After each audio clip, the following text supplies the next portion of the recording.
Pemirsa, terima kasih pian masih bersama kami. Berita selanjutnya Mahabarakan.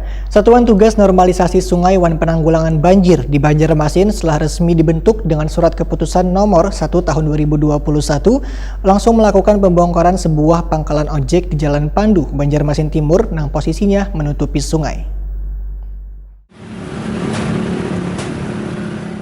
Satuan Tugas Normalisasi Sungai Wan Penanggulangan Banjir di Banjarmasin setelah resmi dibentuk dengan surat keputusan bernomor 1 tahun 2021 langsung melakukan pembongkaran sebuah pangkalan ojek di Jalan Pandu, Banjarmasin Timur yang posisinya menutupi sungai. Pembongkaran dengan menggunakan alat berat yang diketuai Doyo Pujadi Wan dibantu aparat TNI, Polri, Satpol PP, Dishub serta organisasi warga ini langsung disaksikan Wakil Ketua DPRD Banjarmasin Tugiatno, anggota Komisi 3 DPRD Banjarmasin, Sukrowardi, Jelang Kamarian Rabu 3 Februari 2021.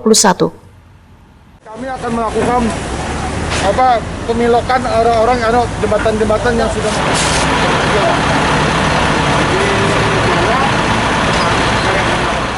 Wakil Ketua DPRD Banjarmasin Tugiatno Waitakoni Prima TV menyambut baik dengan dibuatnya Satgas Normalisasi Sungai Wan Drenase Banjarmasin. Ini bukti keseriusan pemerintah Kota Banjarmasin untuk menanggulangi banjir kada terjadi lagi di kota seribu sungai ini. Politisi PDI Perjuangan ini pun meminta Satgas untuk kada tebang pilih dalam melakukan pembongkaran bangunan wan drenase yang telah dianggap menghalangi lajunya arus sungai, termasuk jembatan yang dinilai telah mempersempit arus sungai hingga mengalir ke Sungai Martapura.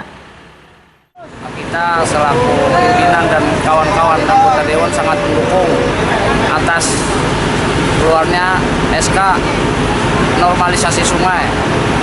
Nah, karena ke depan kita takut kalau ini kita tidak lanjuti dari sekarang, ke depan akan lebih parah Kota Banjarmasin terhadap dampak banjir ini.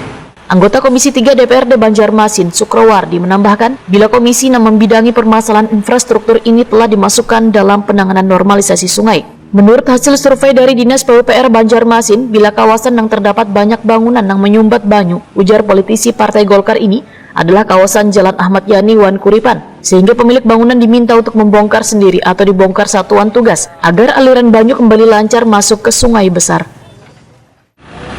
Dan tadi sudah disampaikan rapat awal di ruangan Aula Kayu Gerindra dipimpin oleh Wali Kota langsung, sudah disurvei oleh PUPR untuk normalisasi sungai yang punya dampak yang dasar adalah Jalan Ayani dan Kuripan, sembari bangunan-bangunan yang sudah dikirimkan surat oleh Satgas Normalisasi bagi yang mereka melanggar dalam perda mengatakan dia bisa membongkar sendiri, kalau tidak bisa bongkar maka akan kita bongkar supaya air anak sungai dan dimanapun yang ada di jalan air lancar menuju permukaan di Sungai Martapura.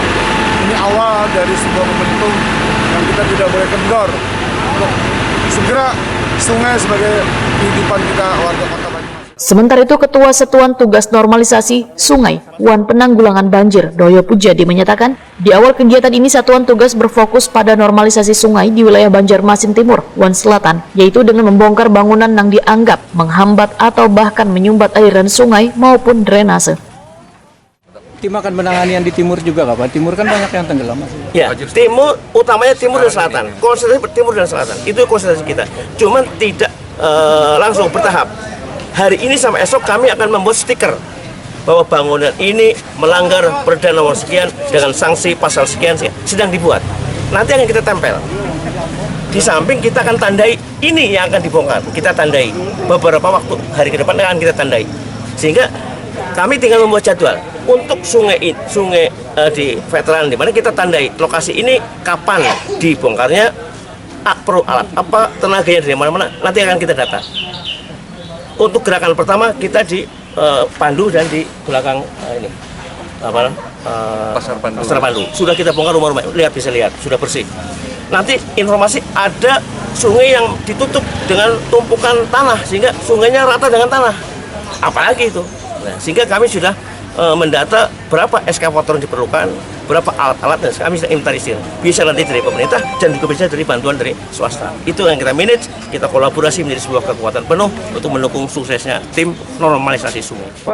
Doi Pujadi menambahkan sesuai dengan Perda Nomor 2 Tahun 2007 tentang pengelolaan sungai, menyatakan barang siapa yang membangun di atas sungai maka sanksi dendanya sebesar Rp50 juta kurungan 6 bulan.